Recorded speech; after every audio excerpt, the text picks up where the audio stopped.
Okay, good morning everybody, and Hazak Ubaru. Thank you for joining us on this beautiful Thursday morning as we are getting ready for a double header this week. Haremot and Kedoshim.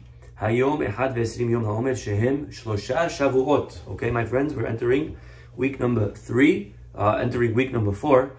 We finished 3 weeks, 21st day of the Omer. My friends, our parasha begins the second parasha of the double header. Vaydaber Adonai Moshe lemor. God speaks to Moshe. Daber el kol adat bnei Yisrael v'amarta lehem kedoshim tihiyu. God tells Moshe to tell the people, kedoshim tihiyu. Be holy. Be holy. Ki kadosh ani Adonai Elohechem. You can be holy. You know why you can be holy? Ki kadosh ani, because I'm holy. And if I'm holy, then you can be holy. And what exactly does that mean, my friends? Take a look. Let's study today the beautiful words of Rabbeinu Bahye. Remember, Rabbeinu Bahye begins always the parasha with an intro, a pasuk from the book of Proverbs. Our pasuk today, and again, we have 2 intros this week because we have 2 parashiyot. We have Parashat Haremot, Parashat Kedoshim. We already discussed in the beginning of the week the intro to the Parashat Haremot, and we already uploaded that class. You can check it up a few days ago. Today's intro to Kedoshim is as follows. He quotes a pasuk from Mishle, always. Chapter 13, pasuk 19. Ta'ava nihiya te'irav lenafesh ve'to'avat kesilim sur mera. Okay, interesting pasuk. Not a very famous pasuk, but let's see the pasuk and dissect it. Ta'ava nihiya te'irav lenafesh. Okay, ve'to'avat kesilim sur mera. What exactly does that mean? Ta'ava, we know. Ta'ava means desire. Desire. Desire, ta'ava, desire. Nihiya, we don't know what that word means, nihiya. Te'erav lenafesh, is good for the soul. When something happens to desire, it's good for the soul. Let's see, what does that mean? Explains Rabbeinu Bahye. Shlomo HaMelech, alav shalom, King Solomon, may he rest in peace. Yazhir bakatuv, there's warning in this pasuk. Al ha'adam, that man, lo yimashech ahar ta'avot. The person shouldn't follow their desires. You know, in life, we all have desires. Desire for pleasure, desire for food, desire for money, desire for honor, desire for, right? We have temptations, we have addictions, right? A person in life should not follow every desire that he has, because, right? Lo yimashech ahar ta'avot. Just because you desire something, it doesn't mean that it's necessarily good for you. Think about food. Food is a desire, but we all realize, I think, that it would be very bad if we followed our desire every time for food. If every time I was hungry, I ate. If everything I wanted to eat, I ate, that's very bad. Sometimes things are dangerous for me. If a person likes sugar, but they have diabetes, it's very bad for them. If a person has an allergy, if a person is eating something that's in general not healthy, this food is not healthy. It has to be a balanced diet. In life, just because I desire something, it doesn't mean that I should pursue it. A person should not just follow every instinct they have. Ela yachniya otam. The Torah demands of man to subdue his urge. A person needs to learn self-control. Self-control. There's nothing stronger, by the way. Ezehu hagibor hakovesh et yitzro. Our rabbis say, you know what's really strong? You know who's a strong person? Not a guy who could do deadlifts and who could pick up X amount of weights. A person who's strong is someone who is able to control and conquer their yetzer, their temptations. Because whoever could disregard their temptations and overcome them, this person is on the level of an angel. But anyone who does the opposite, anyone who just follows their temptation and whatever they're feeling, they just do. They are on the level of an animal. You're like an animal. He explains,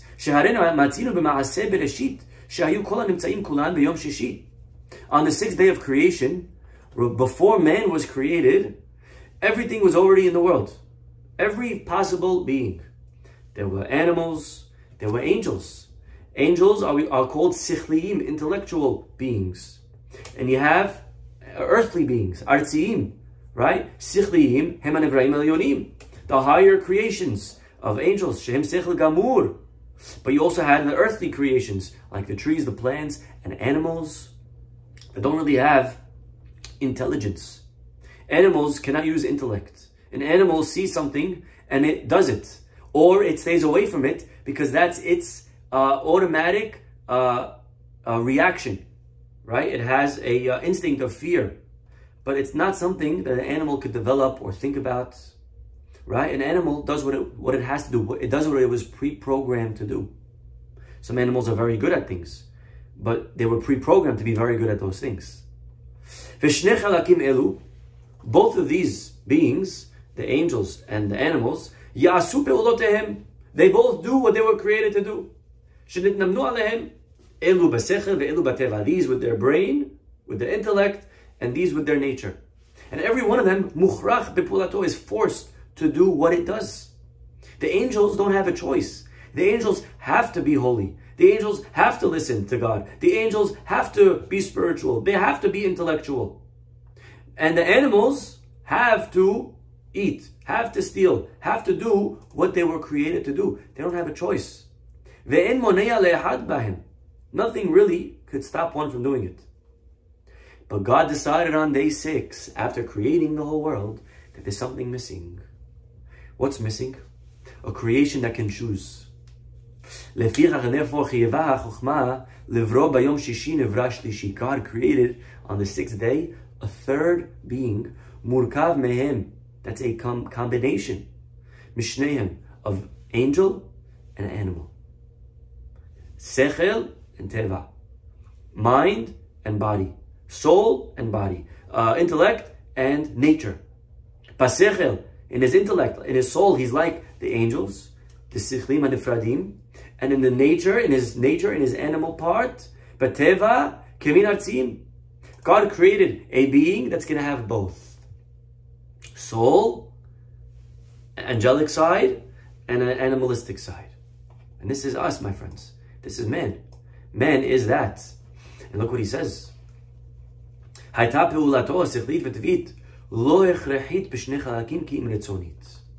the truth is, we're not forced to choose either.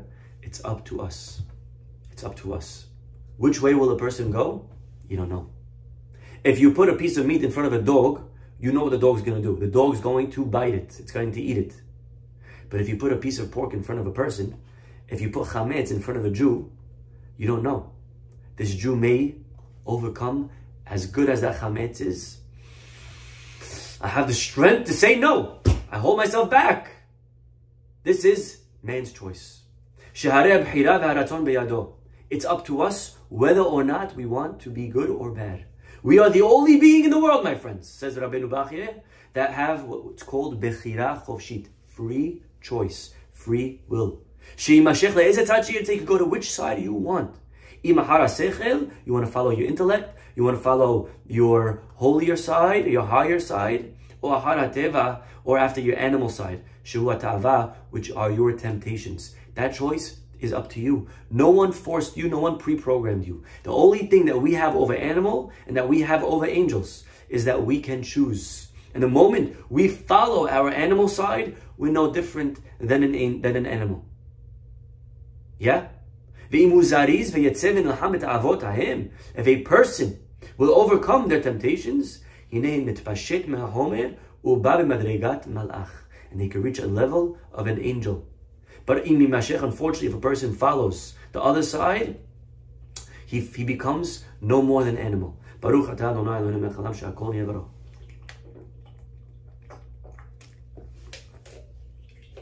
Ki ken Adam harishon. And this is how it was, my friends, with Adam, first man. Ad shelo chata, before he sinned, before he ate. Hayya malach Hashem, he was like an angel of God. Kulo sechel gamur, he was completely intellectual. Mum enbo, with no blemish. He was supposed to live forever. Just like the angels. He was supposed to be existing for all time. This was Adam. Vehunach began Eden, Haaretz shehu mufchar nekomot. He was put in the best place in the world, paradise. Ve'kevan shechatan, once he sinned, nimshach el ta'avot, and he was drawn to his temptations. Mitpashet ben hasechel. He had to let go. He had to drop that pure angelness of him, and he now clothed himself in chomer, in gashmiyut, in physicality. Ve'az gurash min hagan, and he was kicked out of Gan Eden. And you know what he ended up having to do? Natan lo ha'esev. He started eating grass. He started eating from the earth, just like the animals. Just like the animals. God says, ve'achalta et esev hasadeh. Go to Bereshit chapter 3. You're going to eat from the esev hasadeh. You're going to eat from the herbs of the ground. Right after Adam's sin. Right? God says to Adam, what'd you do? And he says, the wife gave me. And he says, ve'achata me'esev hasadeh. Pasuk says, Uladam amar. God says to Adam, because you ate from your wife, right? You're going to have to work hard. Thorns and thistles shall it sprout for you. And your food shall be the grass of the field. The famous line, right? That's pasuk. That was Adam's curse. By the sweat of your brow, to eat only from grass, or also from grass. Instead of originally Adam ate from the fruits.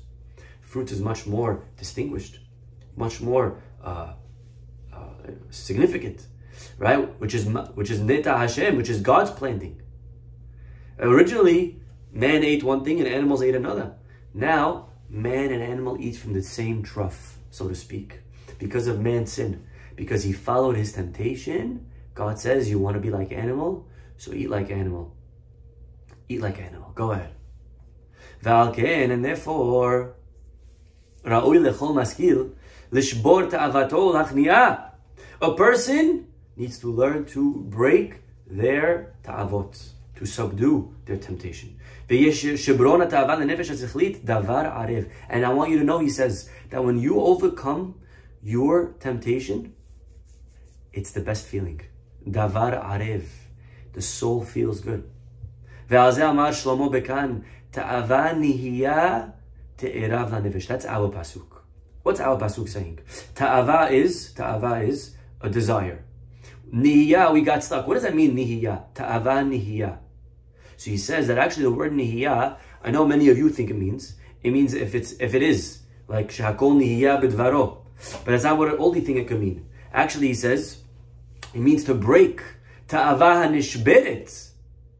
Davar matok ve'arav neshev. If you break a habit, it's the sweetest feeling for the soul. And the word nihiyah comes from the word nihiyeti ve'neheleti in Daniel. He's just bringing, Hinei yad Hashem hoya b'miknecha. God's hand will break your cattle. Remember the fifth plague, or the fourth plague, right? God's hand is going to break the cattle. Hoya b'miknecha basusim b'hamurim. I think it's the fifth plague, yes? So, you see the word nihiyah can mean to break. So come back and apply that word in our pasuk. In our pasuk, it's going to mean ta'ava nihiyah. If you break a habit, breaking a bad habit, te'erav nefesh, feels good for the soul. It feels great. Yeah? Something that we have to realize is that actually the Yetzer Hara, evil, wrong, in the beginning feels great, but when you're done, you feel like dirt. You feel like garbage. How do you try to think back, maybe it was today or yesterday, to a time that you did something that you know wasn't good for you?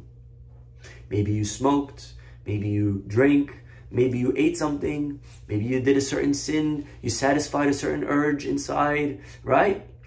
Very interesting. The Yetzer Hara, before we commit that sin, before we eat that food, we feel so much hype. It's so tasty. I need to eat the sour sticks, right? You're running to eat that food, that junk. How do you feel when you're done? What was I thinking? That's disgusting. Why in the world did I eat that? I feel gross, right? I swear next time, no more junk past 8 p.m. And then the next day, the licorice is staring at you in the face, and it's 8:30 or 9 or 10 or 1 a.m. And you're like, I need that licorice. But you know how you feel when it's over. I know, I just can't help it because right now I'm in the mood. Right now I'm tempted. You see, Rabotai, evil, wrong, in the beginning feels great, but when you're done, you feel like garbage. You feel horrible. What's wrong with me? Why did I do that? Actually, in mitzvot, conquering my temptation is the exact opposite. In the beginning, it's like, oh, I don't want to do this. I don't want to go for a jog. I don't want to eat healthy. I don't want to learn. I don't want to pray. I don't want to do good. I'm not in the mood today. I already did yesterday. All right, I'll do it, whatever. And you're slouching and you're going and you're like, all right, whatever, I'll go do it. And then you go and do it. And how do you feel when you're done? You feel great about yourself. No? Wow, you know, I'm so happy that I was able to go to this person's party, even though I wasn't in the mood. And even though she didn't come to mine, I feel good about myself. Right? That's what Shlomo HaMelech is saying. Shlomo is saying, right? Ta'ava nihiyah, when you break a bad habit, when you do the right thing, te'erav nefesh. Your soul feels good. And it's a simcha, by the way, that happy feeling, you can't describe it. It's not the same happiness that you feel when you go partying, or when you drink, or when you, right? When you get drunk. It's a very different joy. It's a very different simcha. It's a simcha, really, of the soul. Your soul feels different. It's te'erav la nefesh. That's what Shlomo HaMelech is promising. That when you break a bad habit, in the moment you may not feel good, but you just give it you wait it out a little bit. You'll see when it's all over. You look back, you're gonna say, "Wow, I feel great. I achieved something." It's a happiness of the soul. Yeah. And therefore, a person who's wise would get rid of any ta'ava. That's called ra. Person is born with urges. We have to know, my friends, that if you have an urge to do something wrong, sometimes we're kicking ourselves. What's wrong with me? Why do I have these urges? Why am I desiring these things? Why do I get these thoughts in my head? Such ugly thoughts. Are you having ugly thoughts? Let me tell you something. If you have ugly thoughts, you're human.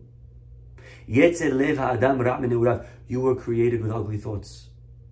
It's so normal for you to think ugly things. That you want to hurt people, that you want to, right? That's normal. It's normal to be like that, to want to do the wrong thing. But the person needs to overcome that urge. Right? A person is born with Ra.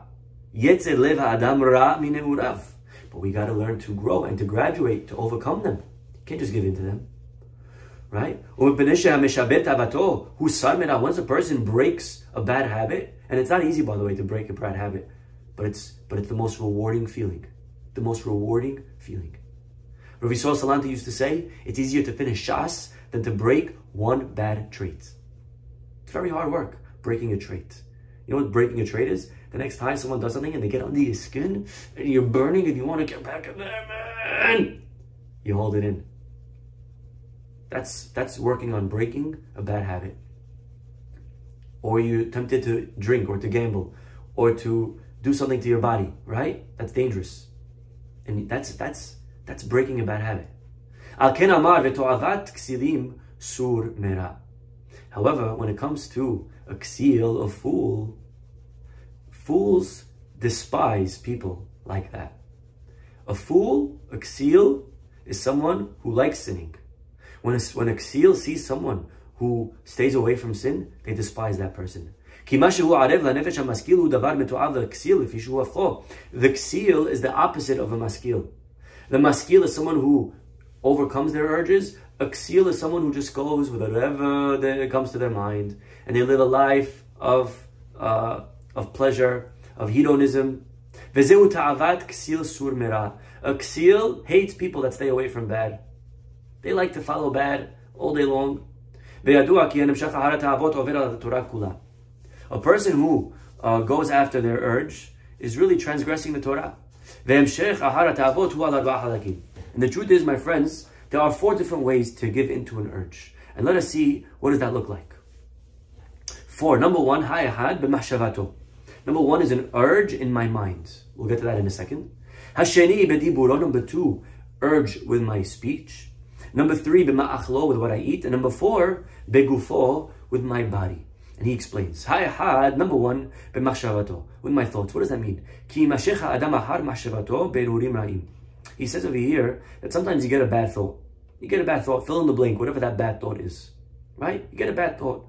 Now, the bad thought is a bad thought. That came into your head, it popped into your head. You're in the Amidah, and all of a sudden, boop, little thought came into your head that you want to start doing something that's bad. You want to start, getting into a fight with someone. You want to pay someone back in a negative way, right? So you're getting bad thoughts. Again, fill in the blank. There's many types of bad thoughts you can have.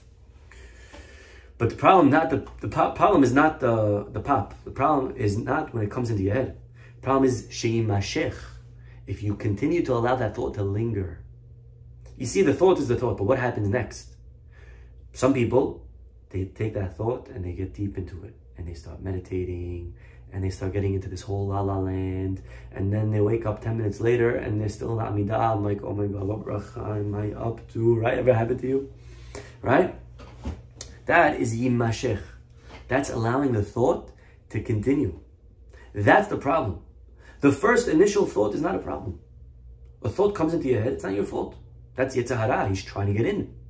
Your job is to shut him out. Whoa, time out. This is a bad thought. I could have this, I could continue, I could pursue this maybe later, but right now I'm in the Amidah. Or maybe I should never pursue this thought. But acknowledge that this is a thought that came into your head, not you. It's not your thought. The Yetzer, this is how you have to think about it. You ready? I'm giving you over here a tactic. The Yetzer Hara wants me to think this. Think of the Yetzer Hara not as you, but as an outside third party coming to try to sell you this thought. If my thought process is, I'm thinking this, so that's me. Why would I not want to do me? But if my thought process is, the Yetzer Hara wants me to think this, so that's an outside third party seller. So I may not want to listen to him. It's much easier to overcome the thought when I'm able to say, my Yetzer Hara, the Yetzer Hara, this outside person is trying to convince me to do this wrong thing. That's much easier to say no to. It's outside. So this mashava, that thought that pops into your head, nothing wrong with the thoughts. The problem is yimashech. If you continue it, and then you start building it, and you start, right? You start making a whole world out of it.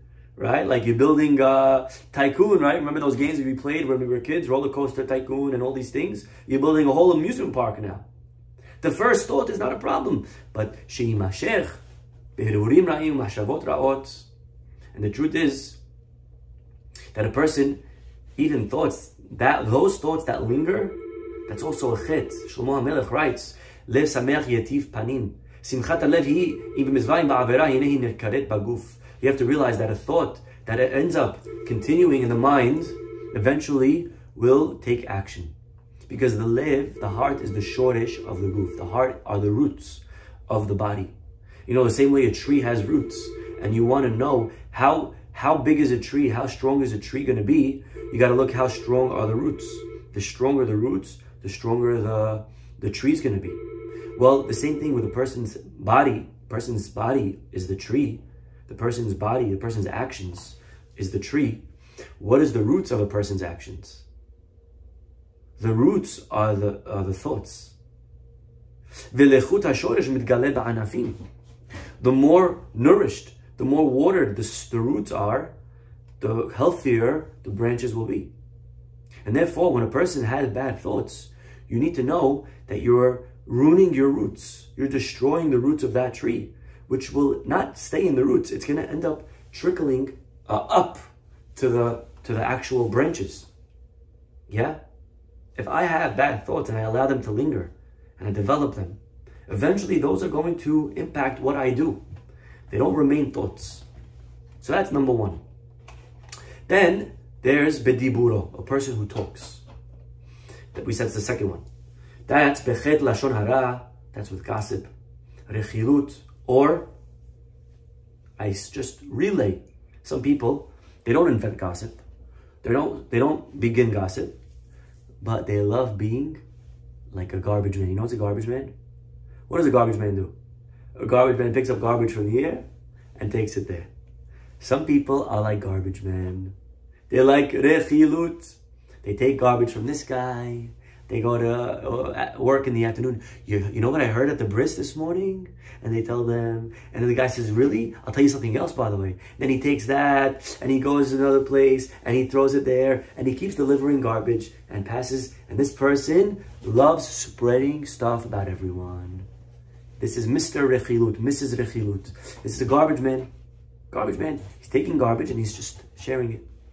Or Nivlut Apeh, or it could be with cursing, dirty language, vulgar. Very disgusting form of sin. And by the way, this is all forbidden from the Torah. This is not even Shlomo HaMelech, this is worse. This is the Torah. And a person needs to watch what they say. Right? Our words are very powerful. Our words, we spoke last week about Lashon Hara. Realize that our words create, our words destroy. Realize that when Hashem created the world, He used words, not actions. Right? Words can be very dangerous. A person could sit, you ready? A person could be sitting in Iraq, the Gemara says, and he could kill someone all the way in Rome with his word. Something that an arrow can't do. An arrow can't go across the world. Maybe a missile today can. But words are worse than arrows. A word, you could shoot someone down all the way on the other side of the world. A word, you can shoot someone down and you could stay in a closet safely somewhere. No one could hurt you. No one knows where you are. No one knows where it originated. Words are very dangerous. We have to apply with caution. We got to use our words very wisely. This is number two. This is number two. Hashlishi b'ma'achlo. A third way to sin is with our eating. A person could follow their temptation to eat things that are forbidden. And a person that eats the wrong thing is sinning with eating. Or hamutarim. Or if a person eats things that are allowed, but eats them excessively. Eats them excessively. This is what we call gluttony. Shegam ze asur midin Torah. Look at this. Eating too much food that's permissible is also forbidden. Wow. Wow. This is something very, very sharp. Shlomo HaMelech is over here opening a whole other thing. The Rabbi. Eating things that are permissible, but excessively. Not allowed. Not allowed. Matter of fact, we have a child called a ben soreru more, a wayward child. And what did he do? He stole money from his parents' pocketbook so that he could go out and eat. And the Torah says this is a glutton. And what is he eating? He's eating permissible things. He's eating kosher meat, kosher wine. He's not buying tarev. He's not buying pork. What's wrong? Let the kid enjoy. Yeah, but he's eating excessively. And that's also wrong. To eat so much. You know, there's interesting questions. Is there anything wrong with a $5,000 steak? They have these crazy steaks today, and it's not so simple that this is okay. Just because it's kosher, right? But there's also something that's kosher maybe in the ingredients, but it's not kosher. It's not kosher because it's excessive. It's not kosher because of the things that surround this food. A person to make their lifestyle revolve around eating, that's not okay. There's something that's permissible that's still forbidden. And for sure, if something's tarev, that's also not kosher. But even kosher food, if it's eaten at the wrong time, or if it's eaten at the wrong amounts, is not okay. Right? Tzaddik ochel lasova nafsho. A tzaddik eats till they're full. There's no need to eat more than that. I'm not saying you should eat pita dipped in water. I'm not telling you that. There were tzaddikim that did that. I'm not saying that's what you should do. But a person eat till they're full. Anything past eating full. You just had lunch an hour ago. What are you eating again? A person could train themselves to worship food. And that's also not okay. That's number 3. And number 4, harvi'i begufo. By the way, that's our perashah. Kedoshim tiyu. Kedoshim tiyu means be holy. But what does it mean be holy? Be holy, the Ramban explains that it's actually telling you, stay away even permissible things. The Ramban says. Nachmanides says, even things that are allowed, one has to know when to stay away from them. Not everything that's allowed is permitted. Meaning, in life, the question is not always, can I? Sometimes the question in life is, should I? Yeah? Can I and should I are two very different questions. Can I eat this? The answer is yes. Should I be eating that right now? Can I do this? Is yes. Should I be doing this right now? Not always can I and should I is the same answer. Yeah? So this is, according to Ramban, and Rabbi Ariel seems to be intimating this, this is what Kedoshim Tiyu means. Kedoshim Tiyu means that when you're eating something, yeah, eat, but also realize that maybe I need to abstain. Maybe hajj. Enough already. Yeah? Sometimes our kids, they wanna do something. They want to watch a movie. Okay, you can watch a movie. They watched a 3-hour movie. They want to watch a hajj. Why? It's PG. It's PG, mommy. What's wrong with this movie? Nothing wrong with the movie, but you watched enough. You watched enough. Sometimes a person needs to know that. I ate enough. I did enough. I enjoyed enough. I pleasured enough. I relaxed enough. I can't spend my whole life relaxing. I can't spend my whole life eating. So this is Kedoshim Tiyu. Be holy means that I need to not only do what's permissible, doesn't only mean stay away from the sins. Kedoshim Tiyu means, according to Nachmanides, even the permissible things, I need to know when to put a pause.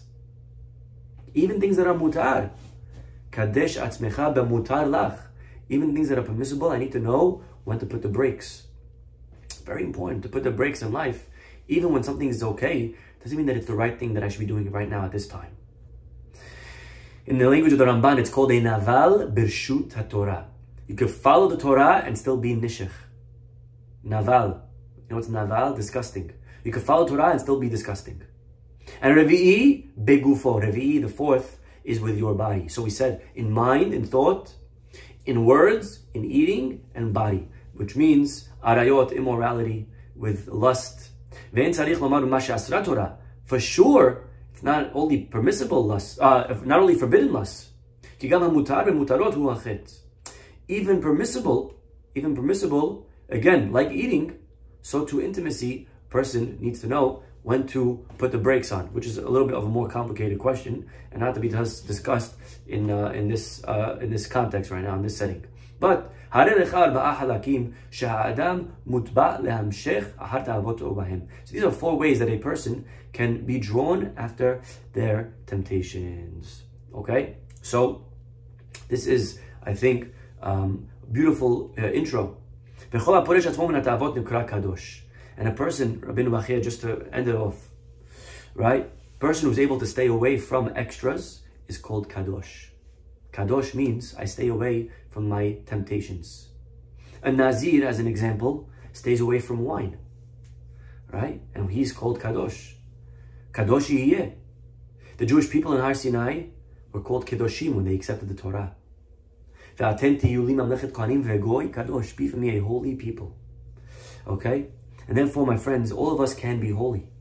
All of us today can be holy. You don't have to have a big beard. You don't have to have long peot. You don't have to have a big hat. You don't have to be living in a 1-bedroom apartment with 7 kids to be holy.